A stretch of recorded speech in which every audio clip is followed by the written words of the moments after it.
Hello viewers, আসসালামু আলাইকুম। কেমন আছো সবাই? আশা করি আমি ভালোই আছো। তো আজকে সকালে সকালে শ্বশুর বাড়ি চলে আসছি, তো ভাবলাম তোমাদের সাথে একটু শেয়ার করি সব কিছু। হ্যালো ভিউয়ার্স, তো অনেক বেশি ভালো লাগতেছে কারণ বিশাল একটা চোখ, তো চোখের মধ্যে আছে এখন আমরা। তো এখন যাব আমাদের সেই পেঁয়াজ ক্ষেত, যে পেঁয়াজ বুনেছিলাম অনেক শখ করে। তো এখন গিয়ে দেখব কি পরিমাণ পেঁয়াজ হয়েছে, বা বাসায় কিছু উঠানো হয়েছে আর কিছু বাকি আছে, সেজন্য যাইতাছি। ওই যে সবাই পেঁয়াজ উঠাচ্ছে, তারপর এখন যাচ্ছে ওইখানে।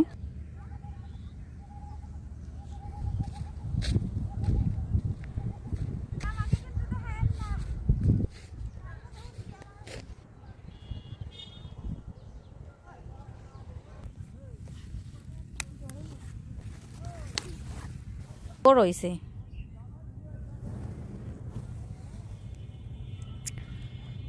কেকের